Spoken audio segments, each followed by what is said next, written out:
लसूण मिरची घालून कोणती भाजी चवदार लागत असेल तर ती आहे गवारची भाजी। कांदा टोमॅटोचा वापर न करता फक्त लसूण मिरची घालून झटपट तयार होणारी गावठी गवारची सुकी भाजी या पद्धतीने बनवून बघा, तुम्हाला नक्की आवडेल। नमस्कार, मी वंदना किचन मध्ये आपलं स्वागत आहे। आज मी तुम्हाला बनवून दाखवणार सकाळच्या डब्यासाठी झटपट तयार होणारी फक्त लसूण मिरची घालून गावठी गवारची सुकी भाजी। गवारची भाजी बनवण्यासाठी इथे मी 250 ग्रॅम म्हणजे 1 पाव ताजी गावठी गवार घेतली आहे। हायब्रिड गवारपेक्षा गावठी गवार आकाराने लहान असते।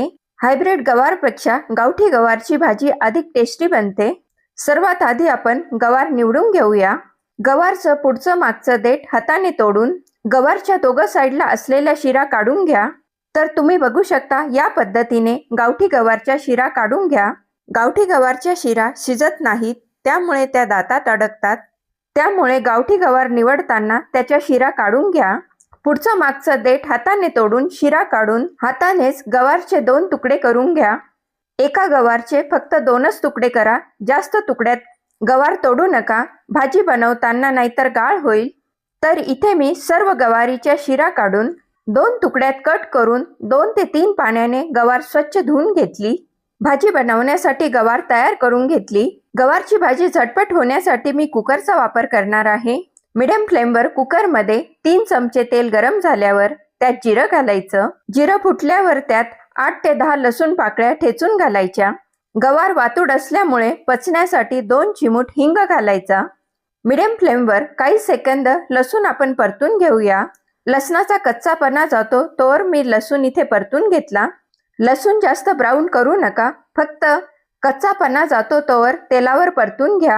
आता त्यात ऍड करूया 2 तुकड्यात कट केलेल्या स्वच्छ धुतलेल्या गवारच्या शेंगा। मीडियम फ्लेमवर लसणाच्या फोडणीत गवारच्या शेंगा व्यवस्थित एकजीव करून घेऊया। गवार फोडणीसोबत चांगल्या प्रकारे एकजीव करून घेतली। गवारच्या शेंगा मी कुकरमध्ये बनवत आहे, त्यामुळे 2 मिनिटापर्यंत तेलावर खमंग परतून घ्यायचे आहेत। गवारच्या शेंगांचा हलका कलर चेंज होतो तोवर गवार परतून घ्यायची आहे। तर तुम्ही बघू शकता इथे गवारचा कलर हलका चेंज झाला आहे। मीडियम फ्लेमवर 2 मिनिटापर्यंत लसणाच्या फोडणी बरोबर गवार व्यवस्थित परतून तयार झाली आहे। आता गॅसची फ्लेम स्लो करायची। आता त्यात ऍड करूया अर्धा टीस्पून हळद।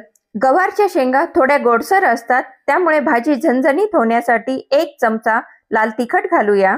त्याबरोबरच 4 ते 5 चमचे शेंगदाण्याचं कूट। शेंगदाण्याचं कूट ऑप्शनल आहे, नाही घातलं तरी चालेल। शेंगदाणा कूट घातल्यामुळे गवारची भाजी अधिक चवदार बनते। तुम्हाला आवडत असेल तर घाला, नाही घातलं तरी चालेल। चवीनुसार मीठ घालूया।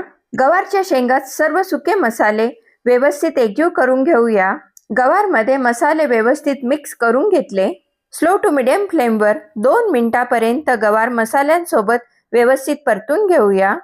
तर इथे मी स्लो टू मीडियम फ्लेमवर लसूण मिरची सोबत गवार 2 मिनिटापर्यंत व्यवस्थित परतून घेतली। गवारच्या शेंगा मसाल्यासोबत व्यवस्थित फ्राय झाल्या आहे। आता गवारच्या शेंगा शिजण्यासाठी त्यात अर्धा वाटी पाणी ऍड करूया। जर तुम्हाला गवारची भाजी रश्याची बनवायची असेल तर यात 2 वाटी पाणी ऍड करा।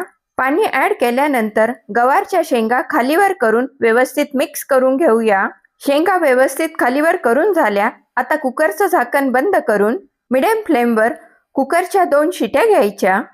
2 शिट्या झाल्यानंतर गॅस बंद करायचा आणि कुकर पूर्णपणे थंड होऊ द्यायचा। तर इथे मी कुकरच्या 2 शिट्या घेतल्या आहे। कुकर पूर्णपणे थंड झाल्यावर उघडायचा। वरून बारीक चिरलेली कोथिंबीर घालायची। गावठी गवारच्या सुक्या भाजीत कोथिंबीर व्यवस्थित एकजीव करून घेऊया। तर तुम्ही बघू शकता 2 शिट्यामध्ये गावठी गवारची सुकी भाजी तयार झाली आहे। जर तुम्हाला गवारची रस्सा भाजी करायची असेल तर 2 वाट्या पाणी घालून गवारचा रस्सा तयार करू शकता। हे बघा, गवार अगदी व्यवस्थित शिजली आहे। सकाळच्या डब्यासाठी किंवा दुपारच्या रात्रीच्या जेवणासाठी गवारची सुकी भाजी तुम्ही या पद्धतीने बनवू शकता।